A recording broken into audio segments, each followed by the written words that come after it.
Bonjour. On est en direct, on dirait bien. C'est Feu Lucette.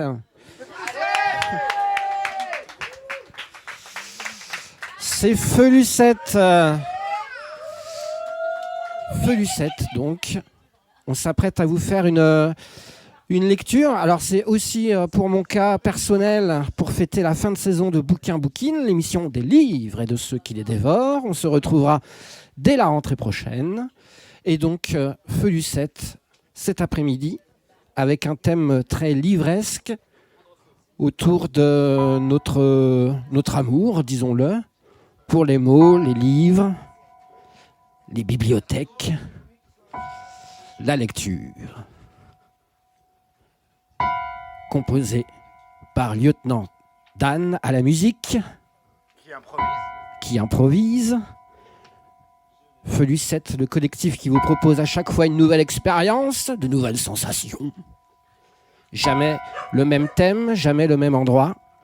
Vous ne verrez jamais deux fois la même chose. Avec en guest, en invité, notre ami Morgane. Morgane est là.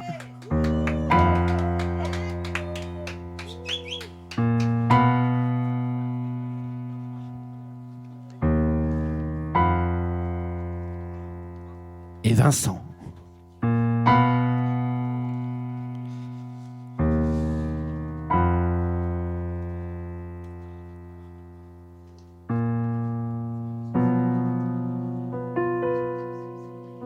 À Madame Camille, bien à vous, si vous saviez ce que je vous dois.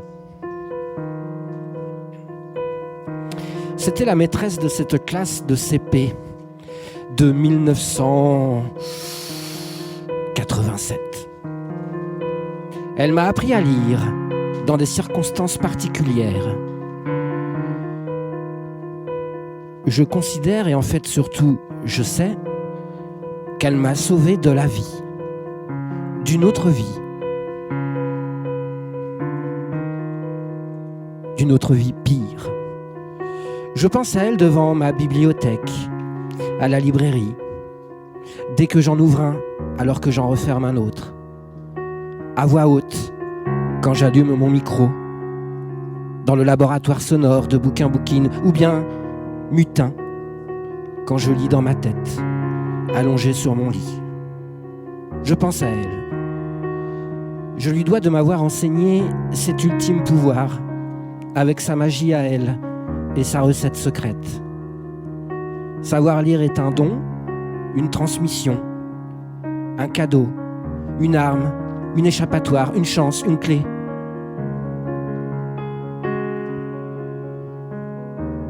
Souvenir de maman, on fait la lecture le soir. La méthode au fil des mots, Fernand Nathan et Yves et Barbara.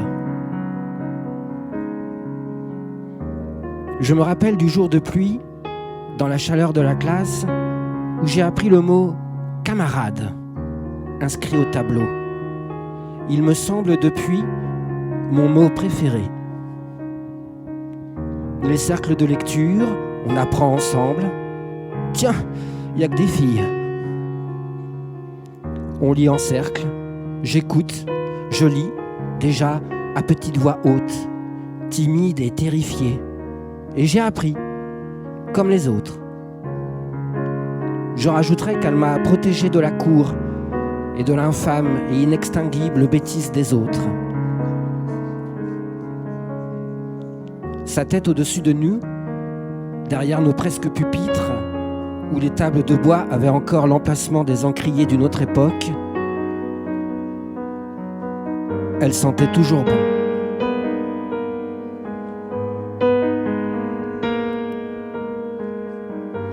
Puis après, le diffus prodige de cet enseignement infusé, l'appétence a grandi, insatiable lecteur.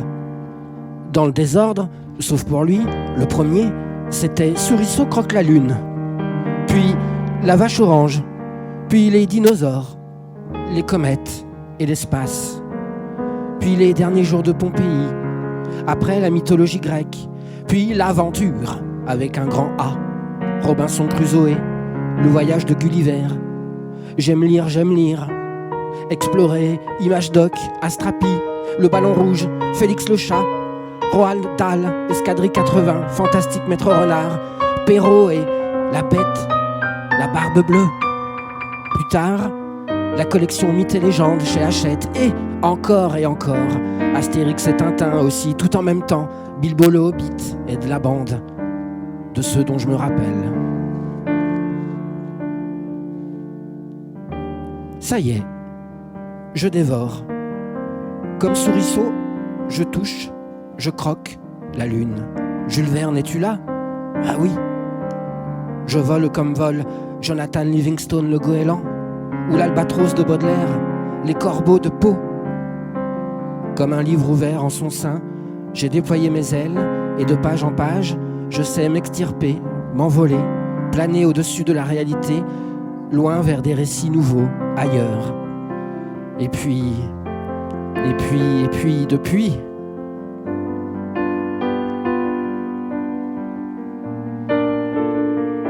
J'écrirai sans doute pas tout, et tout ce que je sais de la solitude du patient dans un lit d'hôpital, et tout ce que je ne dis pas, et tout ce que je garde pour moi. Non, je vais pas tout dévoiler là comme ça.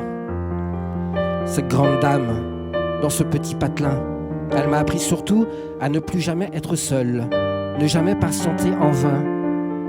Et bien que je sache prendre, perdre ou gaspiller mon temps, un livre dans mon sac, je suis toujours accompagné. En quête d'une autre page, d'un chapitre entier, de la fin d'une histoire. Toujours plus ouvert qu'un autre malgré ma mine concentrée. Toujours plus aventureux, même planté dans la ville terne de 60 000 habitants. Toujours plus curieux que celui qui sait tout. Je préfère savoir que je doute.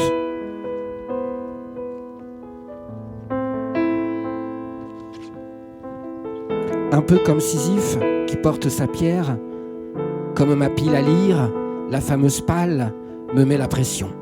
Je croule sous son poids, à soulever mes envies, à découvrir ici un poète, ici mon appétit de SF, de fantastique et de fantasy. Ici et là de lire aussi autre chose. Le bruit d'un livre qui tombe, c'est comme le battement d'ailes du papillon. Quelle tornade ça provoque, ça! Camus dit que Sisyphe, si vous lui ôtez sa pierre, tombe en dépression, heureux qu'il est d'avoir un but. Je pousse, je griffonne ou j'écris, je gratte et je marque d'un stylo plume de l'époque des écritures incertaines et profondes, des papiers poèmes, des confidences éthyliques, des moments cosmiques, des phrases apprises par cœur pour espérer, dans une adolescence mirifique évidemment bien sûr, éprouver mon romantisme au feu du firmament luisant d'étoiles ou d'autres paperasses crasses de relatifs drames. Toujours et maintenant égaré dans la nuit, à gambader dans les champs de mes songes, à cueillir des mots dans un filet à papillons ou un attrape-rêve. Je dors avec mes lectures, avec mes livres. J'en fais de la radio. Lire à haute voix est une respiration, un exutoire, une petite médecine. Lire peut soigner, probablement guérir. En tout cas, ça ne fait jamais de mal. Je lis soutenu, mais je bouquine lentement. Je le fais moins qu'avant, à grand regret, j'avoue. Mais peu de choses me procurent autant de joie que de rentrer dans la librairie et y faire les 100 pas, et en ressortir, les bras tout chargés de ces objets particuliers que sont les livres.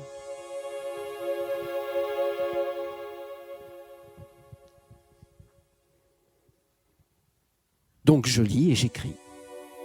Je brouillonne et je conserve. Des carnets, des canets, des carnets, des cahiers, en veux-tu, en voilà.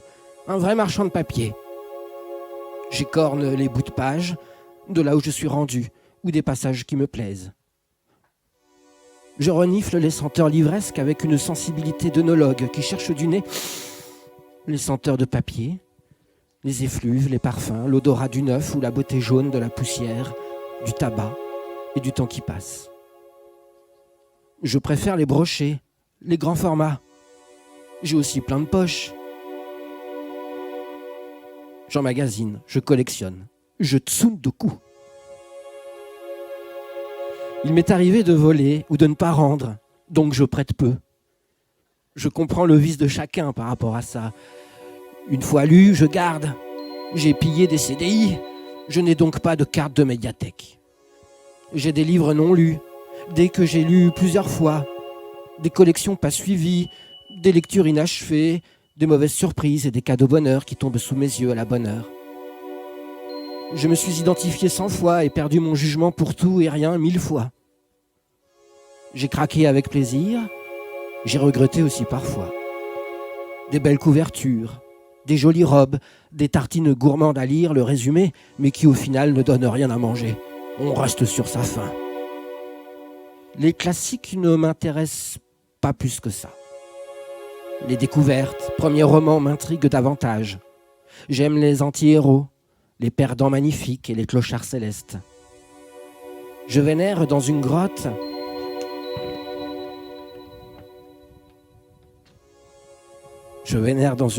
qu'est la mienne. Les entités extraterrestres et intra-cauchemardesques que mon maître, Howard Phillips Lovecraft, a imprégné dans ma métempsychose. Ia Cthulhu. J'aime l'imaginaire plus que tout, pour m'extraire, avoir peur d'autres peurs que celles qui devraient nous affoler. Et dans la blanche, dite de celle-ci la littérature sans case ou généraliste, j'ai mon poète à moi, celui des chaussettes à trous et des slips sales. Le banal magnifique et impérieux de Charlot, le ski, Bucco, Chinansky, l'oiseau bleu du normal, Charles Bukowski. Personne, ou pas beaucoup, ne nous dépeint comme lui sur son papier et sa machine comme son ovi. Et puis les autres, je ne sais plus si c'est moi qui regarde ma bibliothèque ou si c'est elle qui me regarde. Je crois que c'est un peu ça. Je crois que c'en est un peu. Je crois que c'est un peu l'amour. Et puis dans tout ça, il y a ce qu'on retient, ce qu'on oublie, ce qu'on en fait. Tous ces mots qui s'accumulent, qui se mélangent, s'emboîtent. Tout ça qui baigne, qui trempe dans un cocktail verbal pas toujours bon. Sans parapluie au bord, attention ça coupe. Sans rondelle non plus, mais plein de pépins. Quand ça sort et puis qu'on se trompe, le mauvais ton, pas de bonne syntaxe, hors sujet, mal aligné, mauvais champ lexical, synonyme de merde, emprunté de sale figure, flou et courbe ou trop direct. C'est pas adressé à la bonne personne, erreur de destinataire, de ces phrases interdites, enfouites. Enfouites, qu'est-ce qu'il raconte? Enfouies, secrètes, des qui se font la malle. Les mauvais mots, les mots qui font mal, dans des nuits trop sombres, en dessous des néons. Poison toxique que cela. Des mots de peur dans des phrases de honte. Les mots ne savent pas ce qu'ils disent, parfois. Ils roulent à contresens. Et puis les mots qui manquent, les mots forts du réconfort. Notre besoin de consolation est impossible à rassasier. L'insoutenable légèreté de l'être. La condition humaine. Lire, c'est tuer l'idée de frontière. Je ne sais plus si c'est un proverbe serbe ou croate, mais celui-ci dit « Seulement 2 yeux et tant de livres à lire ». Je finirai par dire qu'un bon livre, c'est toujours une bonne nouvelle.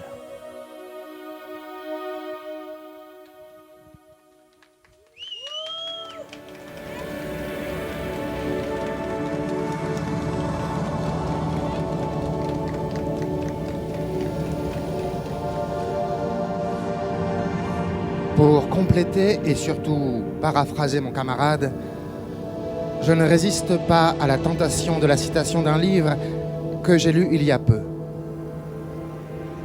Nous, d'Evgueni Zamyatin, premier roman dit dystopique.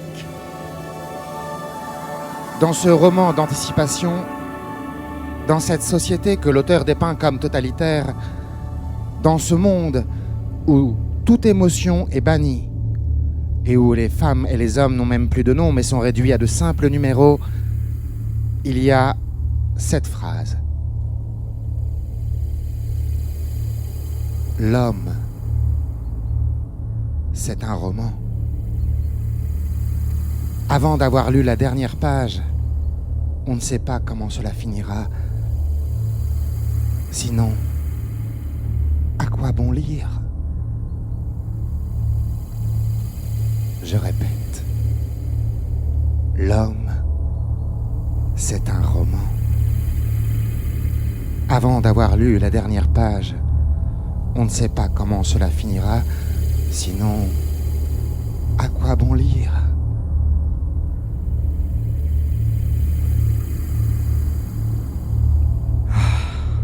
Les mots. Les mots.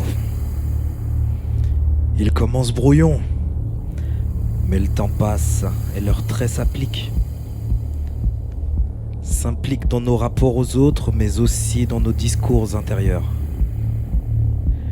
Ils peuvent être réconfortants, surtout quand ils sont petits et doux. Ils sont souvent aisés à sortir sous cette forme graphique plutôt qu'à l'oral. Peut-être parce que le vent porte, mais que la feuille, elle, est un support. C'est par eux que la voix traverse le marteau et l'enclume entre deux personnes et leurs vibrations. Et on les perd quand on caresse ce qu'il y a de plus beau. Briseur de chaînes, briseur de vie, briseur de cœur. Les mots nous éloignent et nous rapprochent. Je tends à leur faire confiance pourtant, ce ne sont que des mots.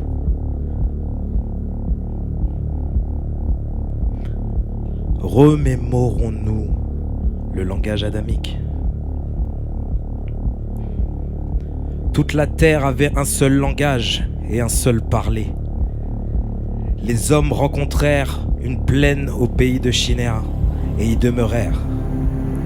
Ils se dirent l'un à l'autre: allons, briquetons des briques et flambons à la flambée. La brique leur servit de pierre et le bitume servit de mortier. Puis ils dirent: allons, bâtissons-nous une ville et une tour, dont la tête soit dans les cieux, et faisons-nous un nom, pour que nous ne soyons pas dispersés sur la surface de toute la terre. Et avait descendu pour voir la ville et la tour que bâtissaient les fils de l'homme, et y avait dit: voici que tous forment un seul peuple et ont un seul langage. S'ils commencent à faire cela, rien désormais ne leur sera impossible de tout ce qu'ils décideront de faire. Allons, descendons, et ici même, confondons leur langage, en sorte qu'ils ne comprennent plus le langage des uns et des autres. Puis Yahvé les dispersa de là sur la surface de toute la terre, et ils cessèrent de bâtir la ville.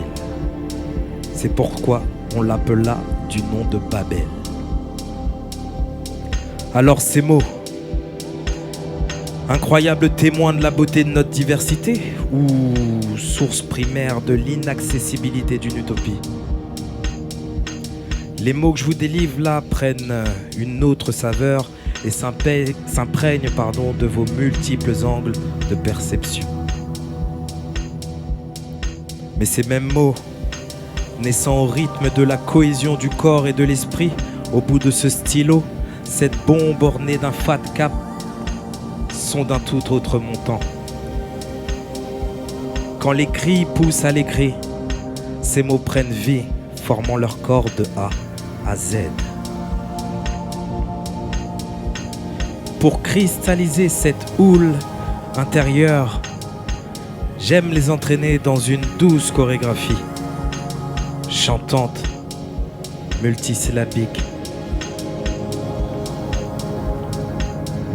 C'est un peu comme une recette du sourire aux larmes. Faut-il s'ouvrir aux armes, sévir, provoquer le drame, souffrir dans nos corps et nos armes? Vacarme quand le fou étouffe dans l'œuf la raison. sale saison pour celui qui pour l'homme a donné son âme. Les enchères sont lancées, quelles graines amendront cette jachère. Mélancolie née de cette liberté que beaucoup paient cher. Dur de vivre dans un monde à deux vitesses. Quand un pas va dans le bon sens, dans l'élan, le mal progresse. La détresse de l'homme a trouvé satisfaction. N'a d'égal que son goût maladif pour la destruction. Une vie à voir le meilleur comme le pire. Ce qui ne change pas, c'est que ceux qui trinquent sont toujours ceux qui transpirent. La démocratie a baissé le rideau. Les extrêmes ont vu leurs codes augmenter. Ils ont muselé Dieu d'eau. Mais je vois toujours Le Pen remuer son œil vide d'humanité. En une vie pourtant, on en a eu des exemples à suivre. Paroles de chansons, de livres ou de personnes éclairées. Cette vague, aigre douce, que de simples mots délivrent. J'aimerais la ressentir dans chaque discours à l'Assemblée.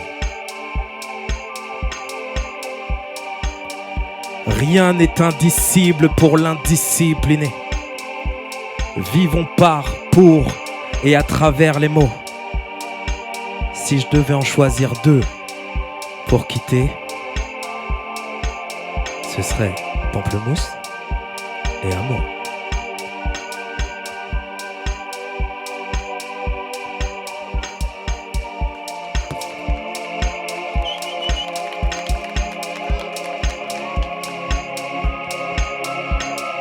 Pamplemousse et amour.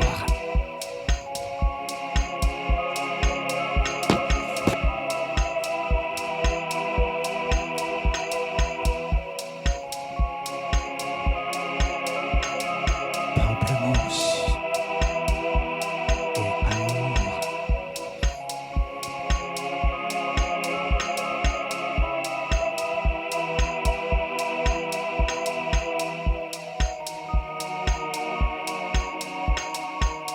Que serais-je sans les mots, sans les livres? Difficile à dire. Que ferais-je de mes jours et de mes nuits sans les mots, sans les livres? À quoi penserais-je? À quoi rêverais-je sans les mots, sans les livres? Sans les mots, sans les livres, comment verrais-je le monde? Comment considérerais-je la vie? Comment envisagerais-je la mort sans les mots, sans les livres? Comment tout bonnement existerais-je sans les mots, sans les livres? Difficile à dire. Ce serait se poser le problème épineux de l'œuf et de la poule. Qui de l'œuf ou de la poule est né en premier? Moi, je ne sais.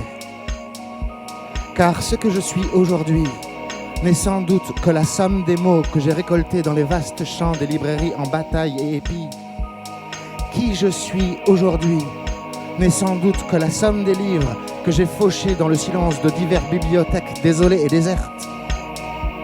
Oui, toutes les pensées que je pense miennes, absolument miennes, je les ai volées un soir de pleine lune, au coin d'une page écornée et mal éclairée, afin de les resservir plus tard, sous le manteau, à d'autres passants, comme un mauvais prêteur à gag à la petite dégaine. Oui, toutes les pensées que je pense, uniques, nouvelles et miennes, ont été formulées en d'autres temps et lieux par d'autres plumes, tel un chef coq. Je n'ai fait, tout compte fait, que les arranger à ma sauce. Oui, j'ai usurpé leur identité. Je n'ai fait que me plier les feuillets jaunis aux entournures pour les incorporer totalement en moi et en faire mes lettres de loi. Puis penser orgueilleusement que j'étais moi-même l'auteur de ce même jeu sibyllin de loi.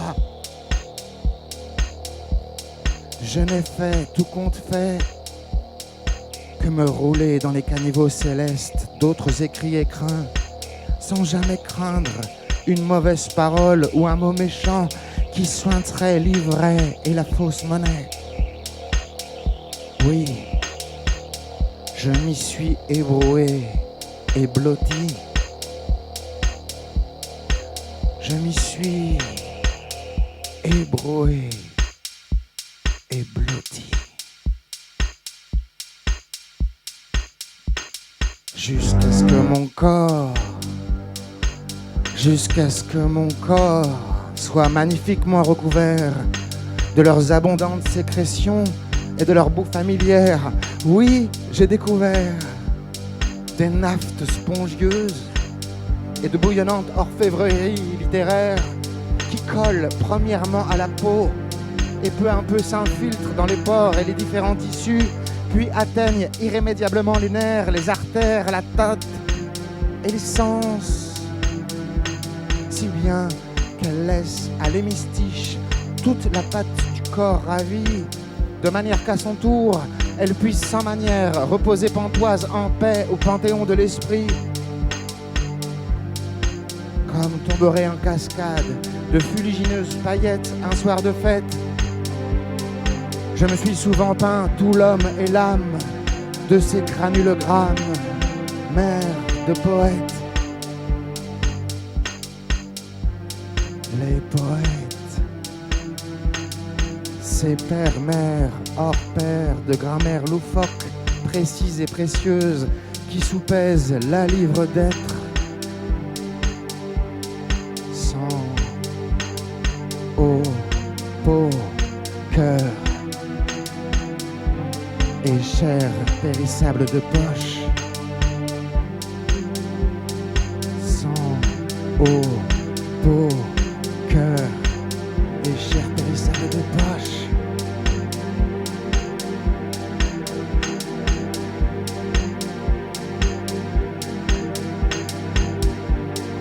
Moi, le muet, le puceau, moi, le timide imberbe, moi, l'infatigable caillou qui courait en tous sens, mais ne savait pas mettre un mot devant l'autre. J'ai appris petit à petit le pouvoir incroyable et terrible du vocable usé jusqu'à la corde rasante de la nymphe aux pensées suicidaires. Car un mot révèle aussi bien qu'il rabaisse. Oui, les mots éclairent et mettent bas aussi bien qu'ils assassinent et tuent. À tu et à toi avec les mots, désormais, j'aime à deviner leur improbable destin.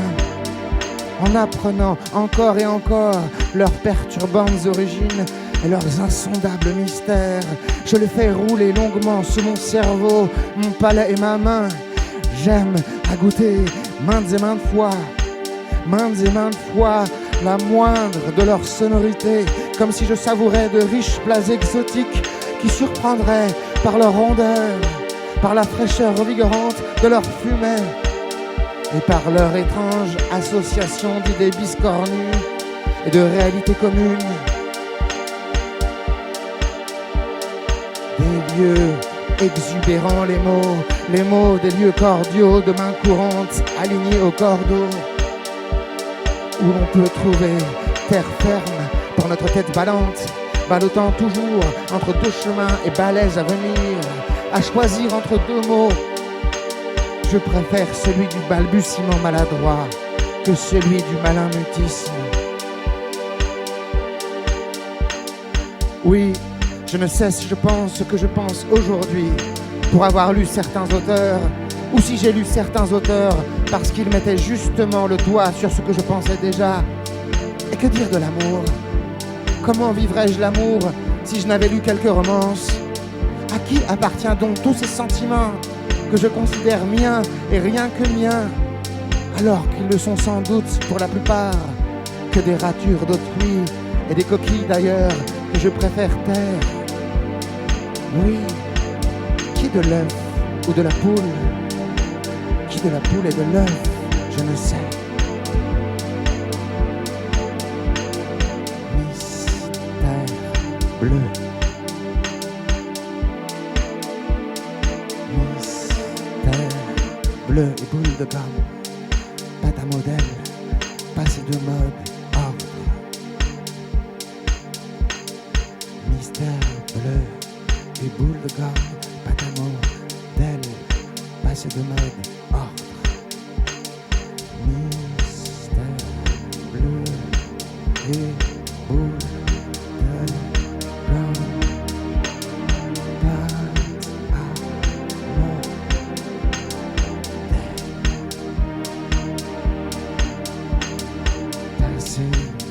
De mode, ordre.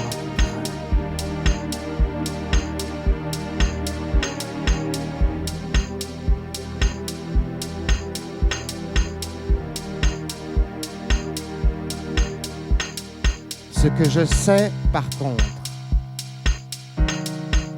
c'est que les livres ne sont pas d'immobiles objets de papier et d'encre, prêts à être cliniquement rangés sur nos étagères poussiéreuses, comme de petits soldats de plomb, sages, comme une image d'Épinal. Non.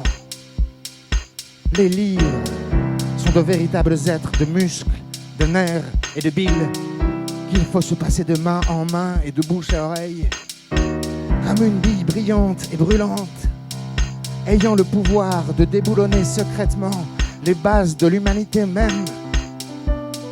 Des êtres vivants compliqués et complexes, les livres, avec leurs zones de clarté et d'ombre, comme l'est tout bon ami qui nous écoute et nous tend la main au besoin. Comme tout bon ami, un livre sait nous lire à livre ouvert. Il sait nous secouer. Il sait faire vaciller autant notre bonheur que notre malheur. Oui, il sait nous conjuguer à tous les temps. Certes, quand il est de méchante humeur, il parle fort au point de nous faire honte. Il faut dire qu'il aime parfois nous contredire. Oui, il peut se montrer vulgaire. Mais c'est toujours un bonheur que de l'entendre s'étendre sur ses nombreux voyages. Alors que d'autres fois, on ne sait pourquoi, il reste là, comme un vieux professeur taciturne, à nous observer l'œil rond, taiseux et songeur, comme s'il n'avait pas voix au chapitre. Puis, le voilà qui ouvre généreusement les bras et la bouche et trouve les mots justes, ces mots adéquats que l'on peut désormais revêtir comme un chaud mantra de soi.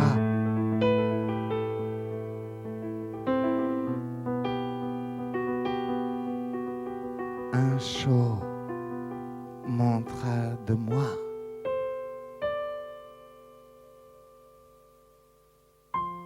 Oui. La première leçon que je peux tirer d'un bon livre est que je ne suis pas seul, non, plus seul, pas seul, jamais. Et puisque ma solitude est à présent vaincue, buvons, mon vieil ami livre, mon bel ami écrivain, écrivaine, buvons et dansons au rythme de tes espaces infinis et tes mélodieux interstices. Oui, mon ami, buvons un verre ensemble jusqu'à l'aurore nimbée de l'étincelant soleil de la fraternité retrouvée. Buvons dans les verres de l'autre à pleine coudée pour que ce moment puisse s'étirer dans le siècle des siècles jusqu'à la plus lointaine étoile. Et tandis que nous contemplons ensemble le ciel étalé comme ultime rame de papier friable et glacé, amis livres, laissons les mots, les mots, les mots, laissons les mots,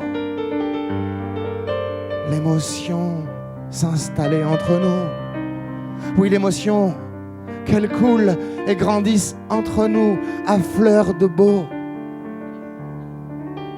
Du banc de la page, chauffé à blanc, je tremble comme une feuille, puisqu'il semble que toi et moi pouvons nous lire entre les lignes. Viens, viens, mon cher ami écrivain, écrivaine, buvons, ami, bouquin, bouquine. Je t'écoute. Je te promets que je t'écouterai sans t'interrompre. jusqu'à ton ultime point final. Toi, dont j'apprécie d'ores et déjà de boire goulûment le vin noir, je t'en prie, donne-moi tout l'alcool de tes non-dits et de ton impuissance. Oui, je veux voir tous tes amours d'ivoire, un peu de quelle reliure est couverte ton âme. Dors, dors, dors dans mes bras à mes livres. Dors, dors, sans tirer à toi la 4e de couverture. Chut. Dors, dors. Chut. Que je frôle d'une pensée ton joli texte, que j'hume son doux parfum et caresse sa chaude et noire calligraphie d'un doigt préalablement humidifié par ma langue et mes lèvres. Chut, à mes livres chus, dans ton sommeil dors, livre-moi tous tes secrets.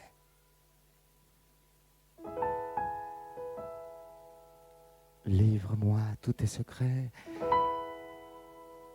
et je te donnerai en échange 1000 bouquets rêvés de puces de lit à l'oreille qui te laisseront quoi? Et je l'espère, bouche bée. Écrivain à mes livres, écrivaine. Mot, moteur, motu de la mue universelle.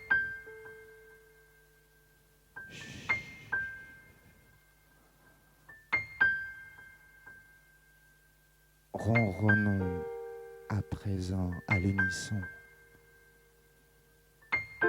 car qui ne dit mot qu'en son.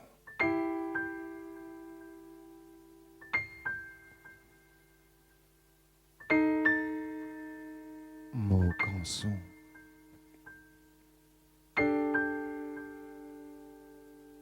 Qui ne dit mot qu'en son.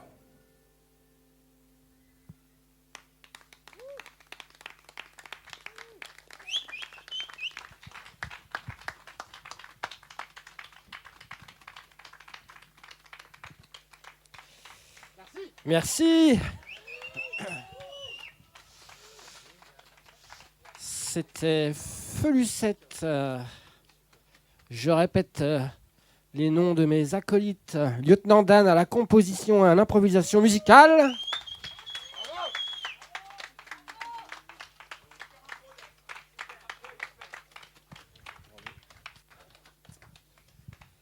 Morgane en guest invité dans Feu Lucette pour cette fois-ci. Merci. Vincent.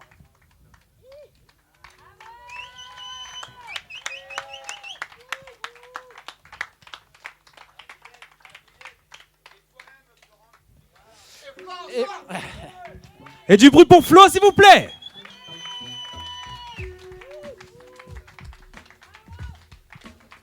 Il faut dire aux auditeurs qu'on a payé un public de 10 personnes pour nous applaudir. Donc voilà. On remercie bien sûr Graffiti Urban Radio et les yeux dans le son qui nous ont permis de prendre l'onde pour dire de la poésie musicale. Est-ce qu'on fait un peu d'autopromo ? On peut faire un peu d'autopromo, vas-y Flo.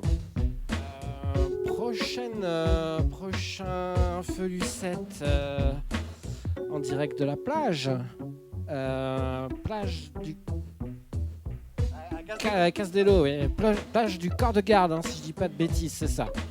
Le 12 juillet, si ma mémoire est bonne. Pas du tout, c'est le 29 juillet. Ne venez pas le 12 juillet. Le 29 juillet, est-ce qu'on annonce la thématique ? Ce sera autour de la piraterie, des flibustiers, des pirates et des perroquets. À l'occasion, nous inviterons un autre ami à écrire et à interpréter qui s'appelle Karl Brochwer. On t'attend au tournant, le sabre à la main. Et puis, une dessinatrice aussi. Et une dessinatrice dont on ne sait pas le nom. Muriel. Et j'en profite aussi pour vous dire que si vous avez aimé ce que vous avez entendu, vous pouvez bien sûr nous suivre sur Facebook, donc vous tapez Felucette et puis vous verrez, on annonce un peu nos concerts, on met aussi en ligne soit les audios, soit les vidéos des concerts. Et j'annonce que aussi pour les 1 an de Felucette, le premier concert était le 14 juillet de l'année dernière. Et donc on est en train de construire, mais on le rendra public que le 14 juillet pour fêter nos 1 an, une playlist YouTube où vous pourrez retrouver tous les concerts qu'on a fait. Là on en est au 9e, donc le prochain sera le 10e. Et donc voilà, à partir du 14 juillet, vous pourrez aussi suivre Felucette ou voir ce qu'on a déjà fait via YouTube.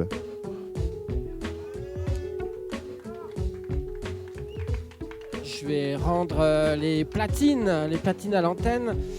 Si cela vous intéresse, si ça vous a plu, si vous voulez réécouter, a priori il y aura un podcast donc pour la dernière de la saison de Bouquin Bouquine le mardi 27 juin à 22h sur les ondes de Graffiti.